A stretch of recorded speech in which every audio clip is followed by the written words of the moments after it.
Hello and welcome to the Inner Gamer On. My name is Brett Yanoski. And I'm the one and the only, the Austin Morales. Welcome. Hello, Austin. Hey. Welcome. You welcome. Welcome to my show. Oh, Thanks for coming on. the Austin Morales. It's great. It's great to have you on as a guest. Yes. Yeah, it's awesome to see you It was here. so great to be here. I know, right? I'm just kidding. Austin's obviously a regular guest. If you haven't seen him before, then I'm not a it's, guest. yeah. I am a co-host. I'm a regular co-host. How dare you degrade me? Sorry. Downgrade me. Funny to grade you, downgrade you. All the grades have been All the lowered. grades. So we are going to talk today about a conversation that kind of inspired us after we went to Let's Play Gaming Expo in Irving, and there's a lot of indie games there, and we were talking to the indie game developers about distributing their game and, you know, how it is getting on the market, the successes and lack of successes that they've had with distributing a game in today's day and age. And this is also off the curtails of an article that came out not too long ago when that we mentioned on the podcast a game that came out called Active Shooter on Steam that Valve eventually pulled. And then after that, they came out and basically said that we are not going to police games anymore. And instead, what they're going to basically do is that unless a game is illegal or trolling, they're just gonna let everything on the store as long as you follow their distribution platform. So we want to chat about that a little bit because there's a, like, we just saw a game today called Hentai Battle Royale that released in the store, and it is literally a battle royale game that's really janky, not very good looking, that you play as hentai characters and shoot each other. And in the description, they talk about how you could play the game or you could stare at hentai girls. And the grammar was all wrong, and there was so many things about this that showcase that this was just, I think this is trolling, honestly. It really is. It really is. So that's kind of the setup of everything. So we want to talk about the distribution process. The issues that it faces, the current state of distribution, and then jump into how can we make it better? What are some things that we can explore to make this process better? So first part, the issue, I lay kind of the groundwork. Austin, what do you think is really the main problem with all this stuff? Like the fact that Valve's not going to regulate this stuff anymore. What do you think is caused? Like, what are the issues here? I've heard a lot of people relate this to the Apple Store and how the Apple Store isn't as good anymore.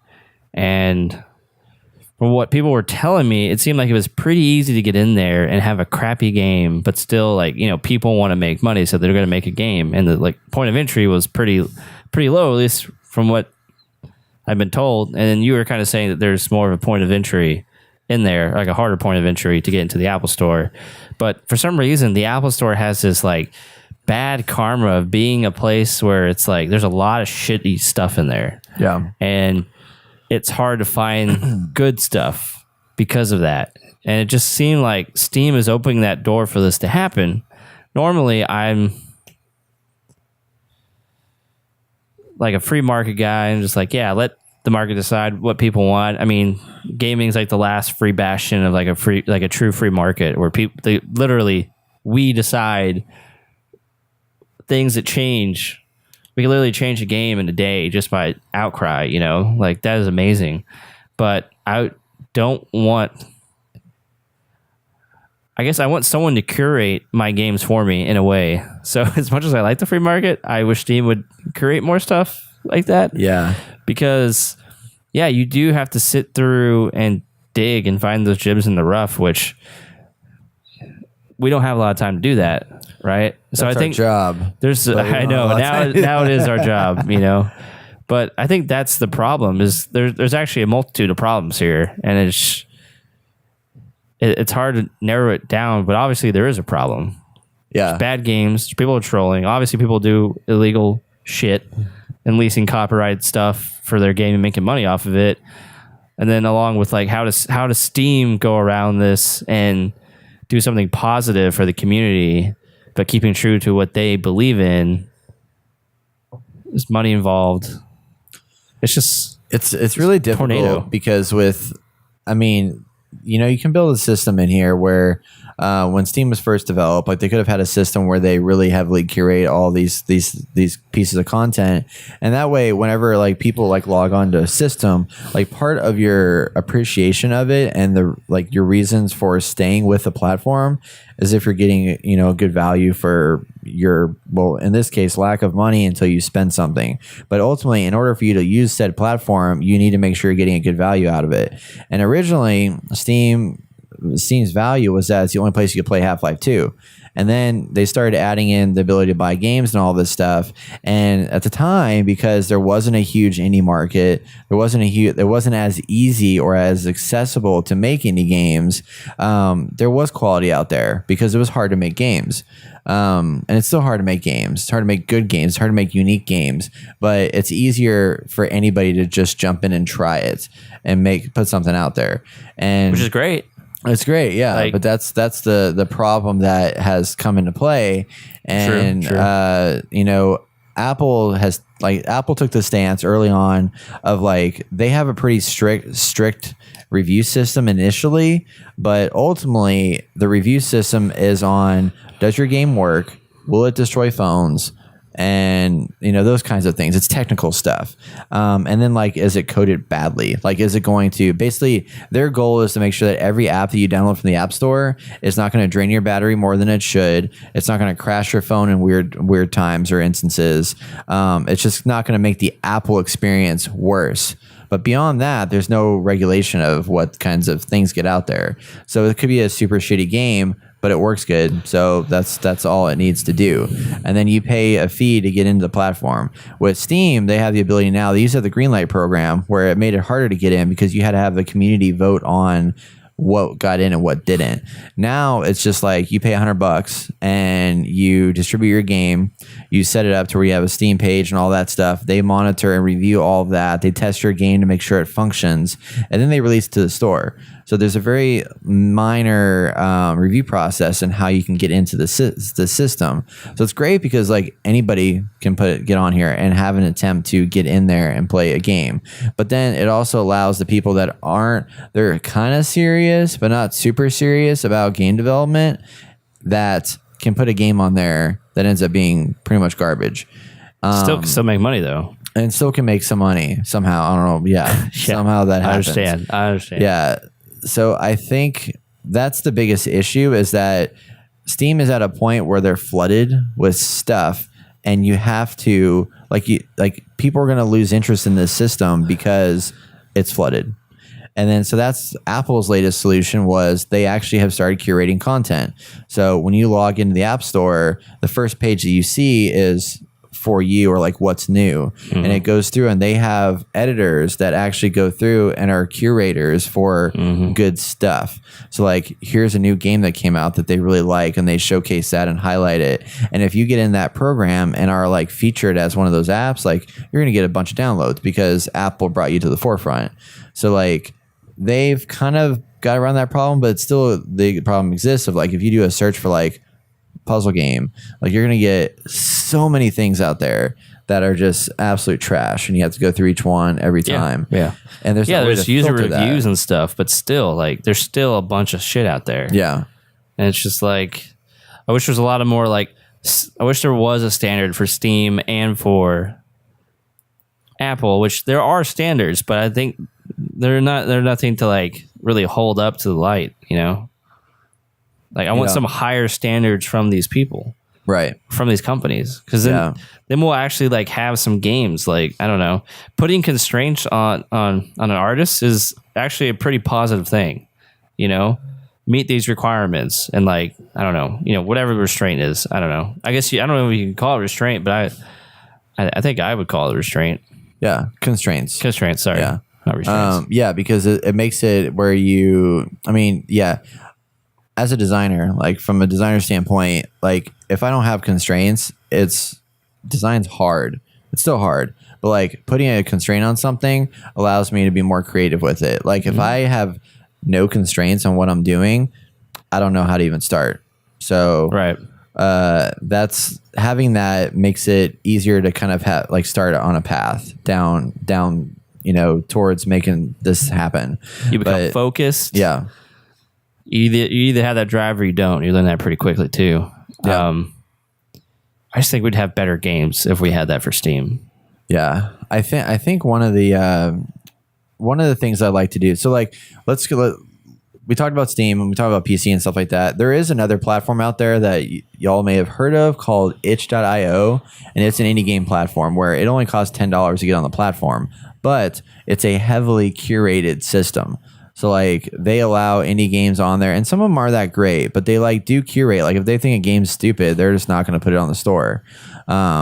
And it also has a heavy community backing behind it. So like the things that are really good are going to get recommended higher than the other things. And there's I was looking at it earlier, and there's like some cool games on there. They don't look that great maybe, but they're play cool, or they have an interesting concept or whatever. So there's that stance that you can go with it. But I think just from a Steam standpoint, you just need to be more like because anybody can release a game and find an audience themselves. They can just host it on their website and say, hey, go download this game and do it. But by getting on Steam or something like that, there's this trust factor that comes into play that I know that if I download and buy a game on Steam, I'm going to get it from a reputable source, and that my money's going to be protected and I'm going to get something. But that mentality is kind of clouded now because of the fact that there is no curation on here. Right. So like, yeah, that they're not going to steal your money, but you may get a shitty game in return for that. Right. So I think the first step is just like increase the barrier to entry, because $100 isn't much. Like for somebody that's making a game, like you drop $100, no big deal. Increase that to say $500, and you cut out like probably 20 or 30% of the people. Because now $500, it's like starting a company. It requires at least $500 to register an LLC so you can start, setting up your business. That's a barrier to entry that not everybody can go out and do. Now they could if they wanted to, but that's like, $500 you could buy a good decent TV for that, So like there's other things you could put that money towards that people spend time saving for. So you really have to push harder for it. So that could be one of the first steps. And then another thing I think that would be important is like having them pay to stay on there, because like your game's released, like that's what Apple does. It's like every year they charge you $100 to be on that platform. So rather than taking royalties or whatever, just like charge to like keep your program on the platform, because that means that you're going to commit to that game and keep it updated on whatever changes that come out. So like, you'll have, like say Windows 10 comes out and all of a sudden your game doesn't work. Well, that's a bad experience for a Steam user who goes and buys this game, downloads it, and finds out, okay, this doesn't work on my operating system. I just wasted $30. Right. Well, if they're doing a monthly fee, like you're going to be more inclined, because you're paying more as time goes on, to make sure that that's up to date so that you don't get booted off of there. So if that's going to happen, like Steam should boot you off, because that's, you're not keeping it up to date.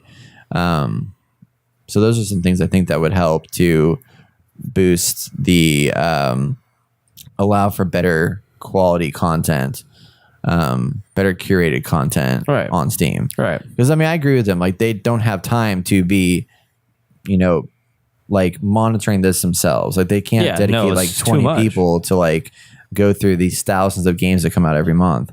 But if you make it harder for them to get there in the first place, you have a natural system that just works itself. Right. So I guess one of the other problems I see is, video games are considered free speech. And so I can see people being like, oh, you're limiting my free speech. But at the same time, this is a company, so they can do what they want with their platform, right? It's you trying to enter their platform to get revenue of some kind and get some marketing. Yeah. It's literally free marketing, I would assume. The thing with a free market is like, well, if you don't like the way the platform works, go somewhere else. Exactly. And there's plenty of places you can do that. Yeah. You have itch.io. Something else would come along that will allow people to even do it for free, I'm sure, and upload their game and have this awesome experience, whatever. But positive thing is that now they're offsetting curation to other people like you and me. Yeah. Is we can go in there, find games, diamonds in the rough, and bring those to the forefront so people can see.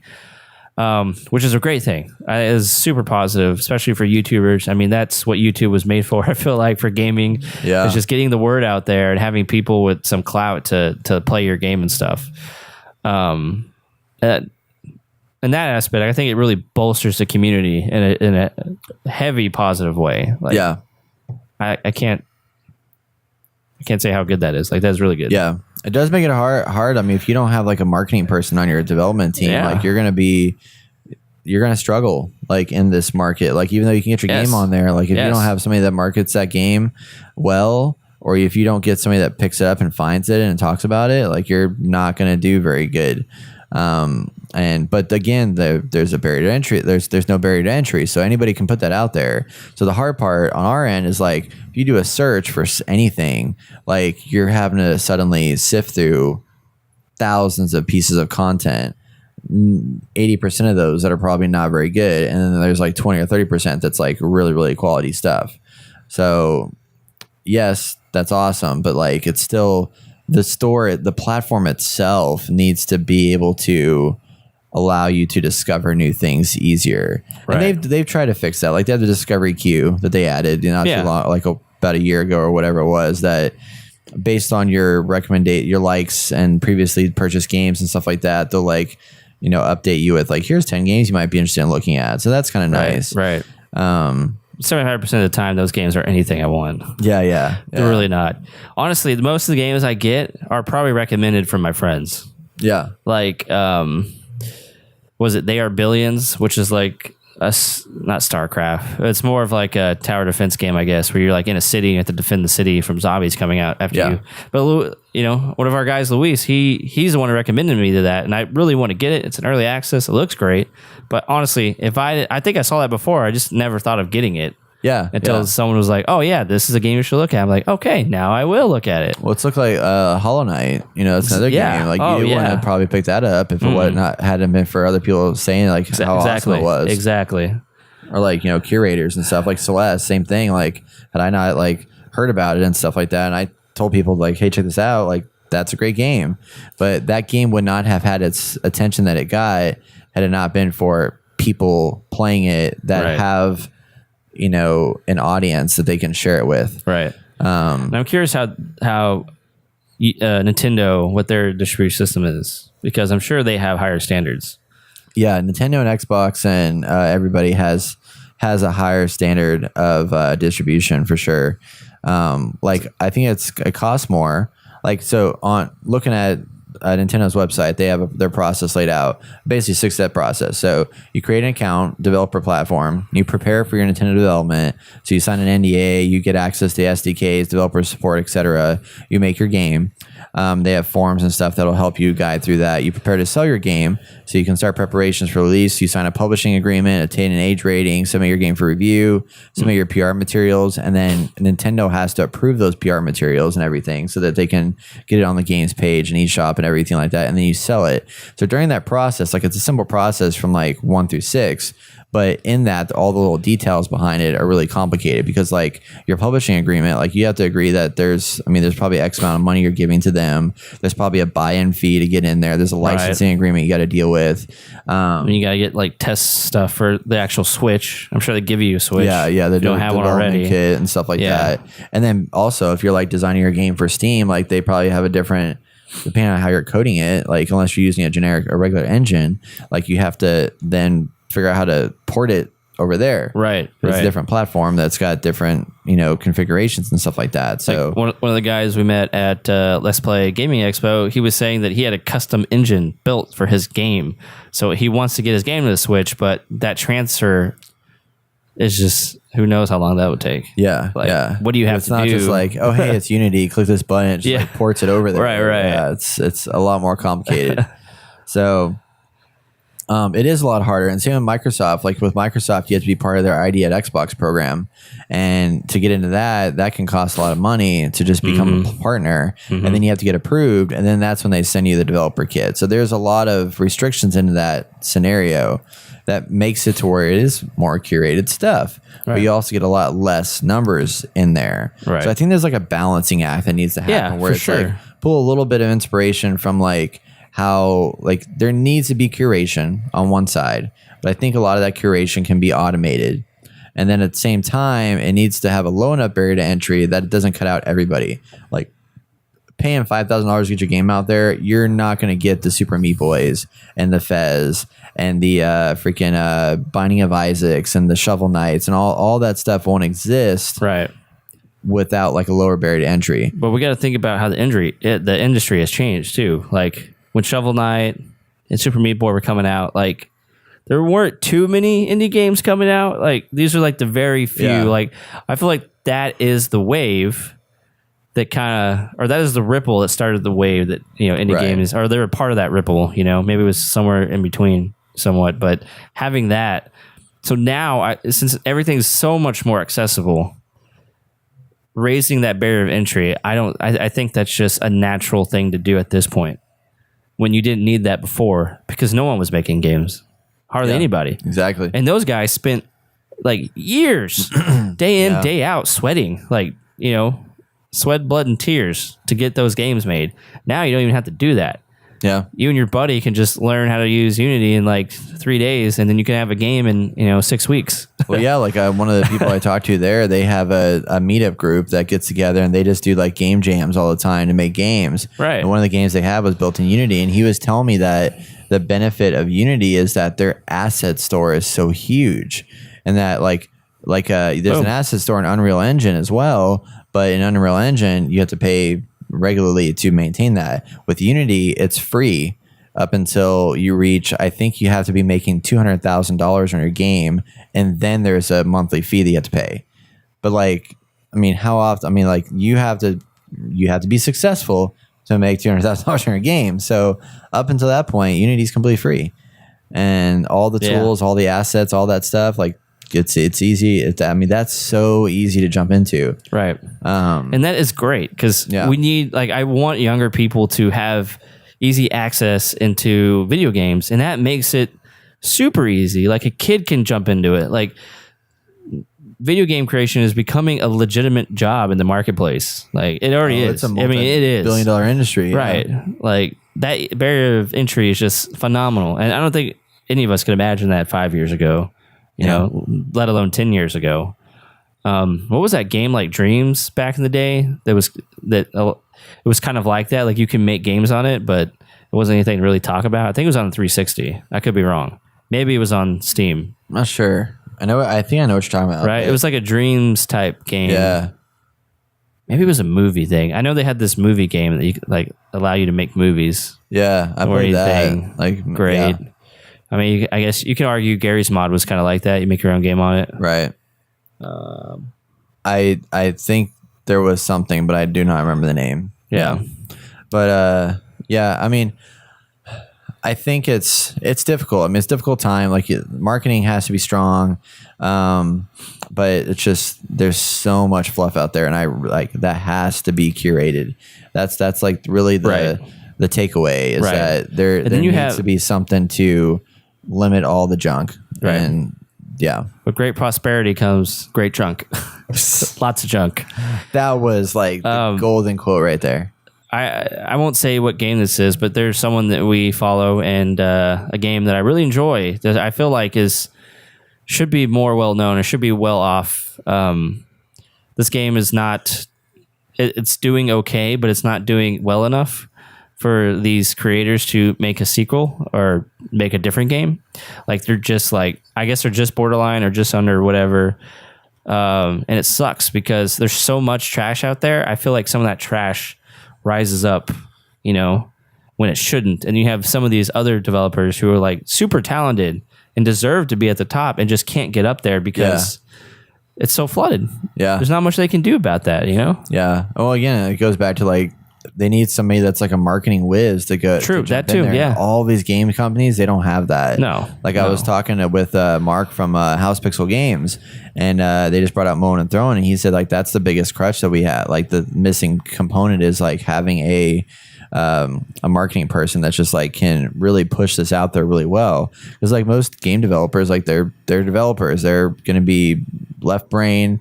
They're very much going to be there. They might be more introverted and stuff like that. They don't have the type A personality to get out there and sell a product like hardcore and stuff like that. Right. So I think as the game industry gets more exposure, I honestly think this is kind of an indirect way to look at it, but I think with the introduction of esports becoming more popular, I think we're going to start seeing more people noticing that this is a really rich industry, and you're going to get those marketing people that are really talented at these things coming into the game development because they just want a piece of that pie. Right. And they're going to start helping these places. And like I think like I hope so. agencies. I hope so. I'm not going to say this because I want to start the company, but yeah. So that's I'm not going to mention that part. Yeah. Well, then you have my own company. then you have really cool like publishers like Versus Evil or Serenity Forge. Shout out to you guys. Yeah. Who are like helping. Like, okay, I really like your game. We have all the marketing and distribution stuff like that. Yeah, that's exactly gamers what helping I'm talking gamers. about. Yeah, they're like it's like even Finji, the Finji Yeah, studio. Finji, Like right. their goal is they don't take hardly anything from the developers of the game, but their goal is to provide them with a platform. And it's kind of like us talking about like we eventually want to build a network of podcasts because like you can't do this alone anymore. There's so many people coming out. Like you need to be able to come under the wing of something else to get that added exposure because they're going to have an existing audience for other games that they brought out in their library. Like, yeah, you might have to give a little something up, but ultimately, like, that's going to be better off for you because you're going to reach more people. Right. And easier. Different niches. Yeah. All working together. It's so hard to do something from scratch. It's like why you can't reinvent the wheel anymore. The wheel's already been invented a billion times. Yeah. Now it's just a matter of finding the best possible way to get in there and then just figuring out that little nugget of something that makes you different. Right. I don't know why, but I got the image of like, you know, when it rains and ants are like all in the water and they have to clump together in order to survive. That's what I got. I mean, that's literally what it is. There's just so much water. Where the hell did that come from? I mean, that's what it is. That's a great analogy for our current industry. Yeah. That's funny. Yeah.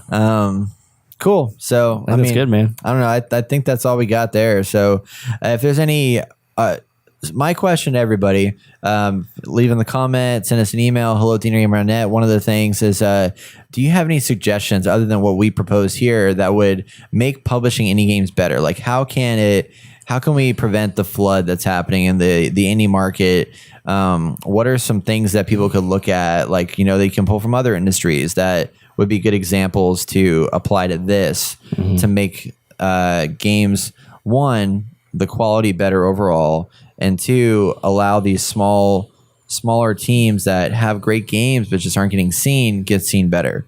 Let us know. Give us your thoughts, feedback, and we would love to read it and share with our community. So yeah. And with that, that's going to conclude our discussion topic this week. So if there's a topic that you want to hear us talk about, please email us at hello@dnrgamer.net. And don't forget to check out our video clips of this segment each and every Thursday at youtube.com/dnrgamer.